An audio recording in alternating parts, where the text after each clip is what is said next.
Hello guys. अभी ये video SSC CGL नहीं, आरबीआई ग्रेड बी से रिलेटेड है। देखिए, आरबीआई ग्रेड बी एग्ज़ाम अब द डे आफ्टर टुमारो है। और बहुत कन्फ्यूजन हमें होता है कि देखिए कि भाई हम पढ़ाई को कैसे करें। अब ये 2 दिन बचे हुए हैं, हमने अभी तक बहुत सारी मॉक्स 10 से 20-25 मॉक्स हमने सॉल्व किए हैं, लेकिन अभी लास्ट दिन में क्या करें ऐसा कि हमें उसका आउटपुट प्रॉपरली मिले। सो गाइज़, इसी आपके जो क्वेश्चन का जो आंसर है वो मैं आपको देने का थोड़ा यहाँ पे ट्राई कर रहा हूँ।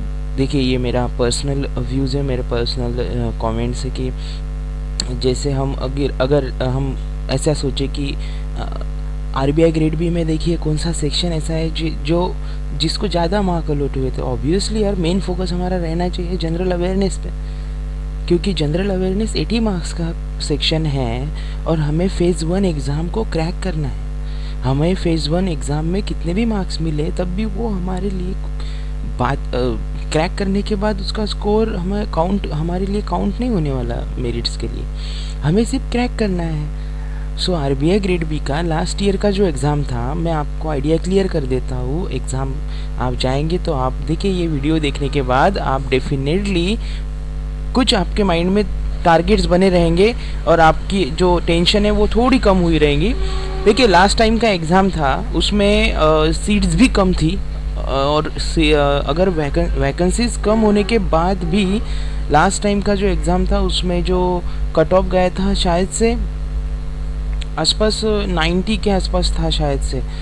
सो मुझे बताइए वो कट ऑफ, अब सीट्स भी वैकेंसीज भी बढ़ी है और कट ऑफ ऑब्वियसली उस रेंज में रहेगा, लेकिन हम कट ऑफ की बात नहीं करते स्टार्टिंग में, लेकिन मैंने आपको आइडिया क्लियर कर दी।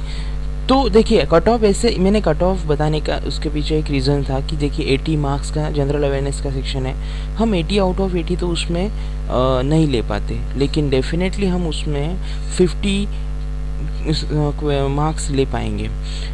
कैसे ले पाएंगे उसकी स्ट्रैटेजी मैं आपके साथ डिस्कस करता हूँ। देखिए, हमें आरबीआई ग्रेड बी का हम एग्ज़ाम देने जा रहे हैं, तो हमें इकोनॉमी से कंसेप्ट हमारे अभी तक क्लियर हो चुके हैं, हमने इकोनॉमी की पढ़ाई की हुई होगी। उसके बाद अभी हमें इकोनॉमिक करंट अफेयर्स, इकोनॉमी की जो करंट अफेयर्स है उस पर हमें फोकस करना है।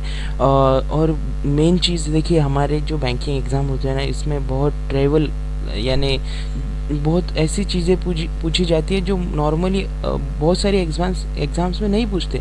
जैसे किसी स्कीम में कितने रुपए अलॉट हो गए, ये स्कीम कब लॉन्च हुई, ये स्कीम किसने लॉन्च की। अब ये अगर देखा जाए तो उस करंट अफेयर में ट्रिवल टॉपिक्स माने जाते हैं, लेकिन हमारी बैंकिंग एग्जाम्स में वो क्वेश्चंस आते हैं कि कितने करोड़ अलॉट हुए, किसने लॉन्च की, कहाँ पे लॉन्च हुई।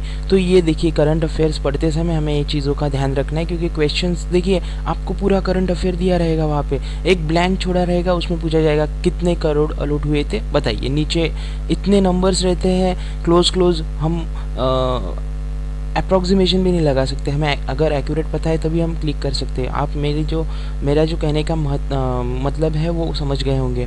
उसके बाद देखिए, करंट अफेयर्स में आपको ज़्यादातर फोकस जो करना है, देखिए मेरे हिसाब से आप जून, जुलाई और जून टू अगस्त पे फोकस कीजिए, क्योंकि लास्ट 3 मंथ्स का जो करंट अफेयर्स होता है वो ज़्यादा चांसेस होते हैं और अभी तक आया भी है एग्ज़ाम्स में। पिछला भी आता है, लेकिन जो ज़्यादा क्वेश्चंस होते हैं देखिए लास्ट 3 to 4 मंथ्स के होते हैं, तो 3 मंथ्स को आप फोकस कीजिए।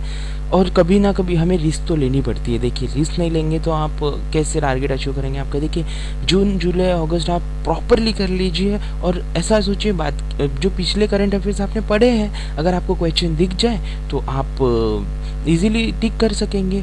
और जून जुलाई अगस्त इसलिए आपको पढ़ने की ज़रूरत है क्योंकि उससे अगर क्वेश्चन आ गए तो आपको गिल्टी फील नहीं होना चाहिए कि अरे यार अगर मैं पढ़ लेता प्रॉपरली। तो हम अगर पास्ट मंथ्स पे फोकस करेंगे और करंट मंथ से क्वेश्चंस आ गए तो हमें फील होता है। तो इसीलिए मैं बोल रहा हूँ, जो अभी तक रिसेंट जून जुलाई अगस्त में करंट अफेयर्स हुए उसमें फिर person in news, committees, international, national, sports, अभी ओलंपिक हुआ है, ओलंपिक से रिलेटेड क्वेश्चंस, ओलंपिक से रिलेटेड बहुत सारे क्वेश्चंस है वो आप प्रिपेयर कर लीजिए। और देखिए, इसके लिए एक ख़ास बात मैं बताना चाहूँगा, बहुत सारे लोग जो सीरियसली प्रिपेयर कर रहे हैं उन्होंने मॉक टेस्ट किसी ना किसी एकेडमी की या ऑनलाइन किसी ना किसी वेबसाइट की सब्सक्राइब की होगी। तो देखिए जो भी मॉक टेस्ट आपने अभी तक लगाई है, तो अब आपने ख़त्म किए होंगे 10-20 टेस्ट जो होंगे वो ख़त्म किए होंगे आपने अभी तक, मुझे ये गारंटी है, क्योंकि आप सीरियसली पढ़ाई कर रहे हैं, ऑब्वियसली आप टेस्ट डेली देते होंगे। तो देखिए जो अभी आपने टेस्ट ख़त्म की है उसके सिर्फ जनरल अवेयरनेस सेक्शन जो है उसको फिर से पढ़िए। अगर आपने 10 टेस्ट सॉल्व किए हैं तो 10 के 10 टेस्ट लेके आप उसके जनरल अवेयरनेस सेक्शन को देखिए, और वो जो मॉक क्वेश्चंस आपने सॉल्व किए जनरल अवेयरनेस सेक्शन में जो क्वेश्चन पूछे गए थे उसे एक बार देख लीजिए। नहीं तो क्या होगा, हम टेस्ट सॉल्व कर देते लेकिन हमें जनरल अवेयरनेस के सेक्शन 80 क्वेश्चंस होते हैं, हम शायद से क्वेश्चन हम अगर एनालाइज भी कर रहे हैं हमारा क्वेश्चन पेपर मॉक टेस्ट का, तो हम बोलते हैं जाने तो जनरल अवेयरनेस को छोड़ दो, हम रीजनिंग को एनालाइज करेंगे, हम क्वांट को एनालाइज करेंगे, हम इंग्लिश को एनालाइज करेंगे, लेकिन हम जो सेक्शन से हमारे मार्क्स बढ़ सकते हैं उसी पे हम ध्यान नहीं देते।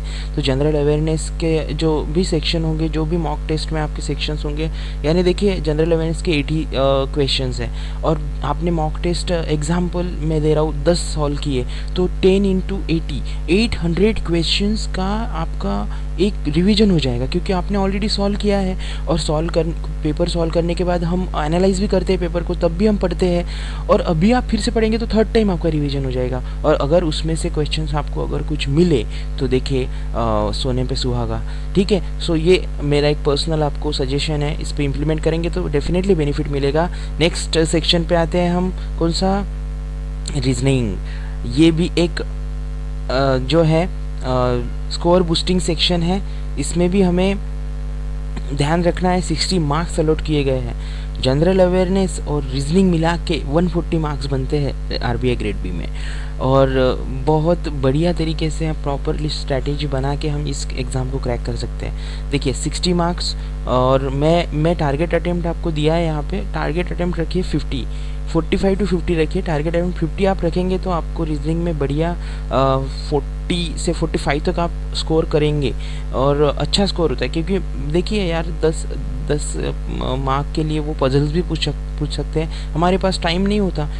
सो सिटिंग अरेंजमेंट अगर हमारे इसमें बैठती है, हम जिस तरीके से सिटिंग अरेंजमेंट सॉल्व किए अगर उस क्वेश्चंस में बैठते हैं और अगर आ गए तो फिर हम अटेम्प्ट कर सकेंगे, नहीं तो हमें टाइम वेस्ट करने में हमारा टाइम जाना ही नहीं चाहिए। इसलिए पजल्स छोड़ दिए मैंने, इसलिए मैंने टारगेट अटेम्प्ट बोला। अगर 2 पजल भी पूछ ले तो 10 क्वेश्चन आप वहाँ पे अटेम्प्ट नहीं कर सकते, करेंगे भी, बहुत सारे लोग करते हैं, लेकिन मैं एक एवरेज बता रहा हूँ। तो टारगेट अटेम्प्ट अगर 50 भी रखेंगे तो देखिए रीजनिंग में हमारी एक्यूरेसी जो होती है अच्छी होती है, तो 50 आउट ऑफ 50 भी लोग लेते हैं, 45 भी लेते हैं, तो ठीक है आपका स्कोर बूस्ट होगा यहाँ पे।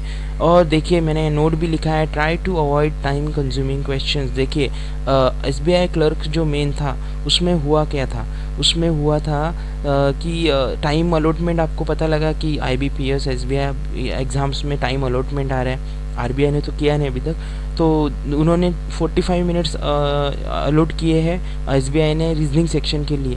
तो एसबीआई क्लर्क मेंस में क्या हुआ, उन्होंने टाइम कंज्यूमिंग क्वेश्चन डाल दिए, डेटा सफिशिएंसी इतनी बड़ी डाल दी कि एक क्वेश्चन आपको चेक करना पड़ता है, वहाँ पे एक 1, 2, 2 स्टेटमेंट दिए होते हैं, तो वो टाइम कंज्यूमिंग होते हैं। तो वो हमें ध्यान रखने हैं आरबीआई ग्रेड बी में भी कि ऐसे टाइम कंज्यूमिंग क्वेश्चंस हैं, तो पहले जो टाइम नहीं लेते वो सॉल्व करेंगे, उसके बाद हमारे पास टाइम बचा है तो हम उस क्वेश्चंस पे जाएंगे। क्वांट क्वेश्चंस, देखिए क्वांट का आप लोड मत लीजिए, कुछ भी लोड मत लीजिए आप क्वांट के, मैं बताता हूँ आपको 15 से 20 क्वेश्चन आप वैसे ही सॉल्व कर लेंगे, क्योंकि अभी तक आप पढ़ते आ रहे हैं क्वांट। अगर आप अभी लोड लेंगे, आप नया कंसेप्ट पढ़ेंगे, आपको याद नहीं आएगा, आप कन्फ्यूज हो जाएंगे, इसलिए क्वांट का लोड मत लीजिए। सीरीज़ डीआई मिला के हमारे क्वेश्चन हो जाते हैं, और आप कट ऑफ भी क्रैक किया आपने तो बहुत है। इंग्लिश में 24 टारगेट अटेम्प्ट आरसी छोड़ के। अब आरसी क्यों छोड़ना है तो सुनिए, आरसी इसलिए छोड़ना है, देखिए आरसी पढ़ने के लिए आपके पास टाइम नहीं है। अभी आरबीआई ने कुछ ऐसा जैसे एसबीआई आईबीपीएस ने लॉन्च की स्कीम कि हम टाइम अलॉट कर रहे हैं हर एक सेक्शन को, आरबीआई ने ऐसा अलॉट नहीं किया, इसलिए हम क्वेश्चन अटेम्प्ट पे हमें ध्यान देना है, कौन से टाइम कंज्यूमिंग क्वेश्चंस नहीं है, जैसे मैंने ऊपर बोला। सो आरसी भी टाइम कंज्यूमिंग में जाता है, सिर्फ आरसी में आपको अटेम्प्ट क्या करना है, सिर्फ आरसी में आपको अटेम्प्ट करना है सिनोनिम एंटोनिम्स, और बाकी मिला के वो सारे क्वेश्चन 24 बन जाएंगे आउट ऑफ 30। तो आउट ऑफ 30 इंग्लिश में आप 24 अटेम्प्ट कर रहे हो तो अच्छा ही माना जा रहा है, बढ़िया स्कोर रहेगा। ठीक है। और टोटल अगर यहाँ पे हम एनालाइज करें इस एग्ज़ाम का, सो देखिए मेन फोकस देखिए आप कैसे स्टार्ट करेंगे एग्ज़ाम को। आपको अगर अच्छा लगे तो आप इस पे इम्प्लीमेंट कर सकते हैं। तो सबसे पहले अगर आप रीजनिंग को लेंगे तो अच्छा होगा, क्योंकि रीजनिंग से 60 क्वेश्चंस हैं। और देखिए हमारे ऊपर लोड होता है जब हमारे सॉल्व करना होता है ना रीजनिंग को। तो हम अगर जनरल अवेयरनेस पर पहले कर रहे हैं तो हमें एक लोड रहेगा वो क्वेश्चन सॉल्व करते समय कि रीजनिंग को बाद में सॉल्व करना है। इसीलिए रीजनिंग को पहले सॉल्व कीजिए। रीजनिंग को आप आसपास 50 मिनट में ख़त्म कर लीजिए। उसके बाद आप आइए कॉन्ट पे। कॉन्ट को आप 20 मिनट में ख़त्म कर लीजिए। फिर बचे 50 मिनट आपके पास। फिर 10 से 12 मिनट में आप इंग्लिश सॉल्व कर लीजिए। और बचे हुए 30 टू 35 मिनट्स ध्यान से सुनिए, 30 टू 35 मिनट्स आपको जनरल अवेयरनेस को देने हैं। हमें बैंकिंग एग्ज़ाम से IBPS की आदत पड़ गई कि जैसे हम 15 मिनट्स में 50 क्वेश्चन सॉल्व कर लेते हैं, 40 क्वेश्चन सॉल्व कर लेते हैं। लेकिन यहाँ पे 80 क्वेश्चन है, डबल टाइम भी डबल लगेगा, क्वेश्चंस भी डबल है। तो यहाँ पे आप 15 मिनट में 80 क्वेश्चन अटेम्प्ट नहीं कर सकते, 20 मिनट भी नहीं कर सकते। आपको 30 टू 35 मिनट्स जनरल अवेयरनेस के लिए निकालने ही है। सो गाइज, और मैं आपके लिए अगस्त टू जून के जो भी करंट अफेयर्स है इम्पोर्टेंट, वो आपके लिए मैं वीडियो अपलोड कर दूंगा। सो ये 2 दिन में आप ऐसी ये स्ट्रैटेजी अगर अप्लाई करेंगे, और मॉक भी आप जो दे रहे हैं वो 2 दिन तक सॉल्व कीजिए। हर एक क्वेश्चन को एनालाइज कीजिए, आपकी मिस्टेक्स देखिए क्या हुई है, वो सारी देखने के बाद कहाँ पे गलती कर रहे हैं वो भी देख लीजिए। यानी आप प्रॉपर एग्ज़ाम में प्रॉपर आपका अटेम्प्ट्स होंगे और डेफिनेटली आप क्रैक करेंगे इस एग्ज़ाम को। All the best and definitely you will rock. और गाइज, वीडियोस कंटेंट आपको अच्छे लग रहे हैं, please subscribe my channel, like कीजिए, कमेंट कीजिए, और मुझे सजेशन दीजिए कुछ इम्प्रूवमेंट करने होंगे तो। Thank you. दिस इज़ सम्राट साइनिंग ऑफ।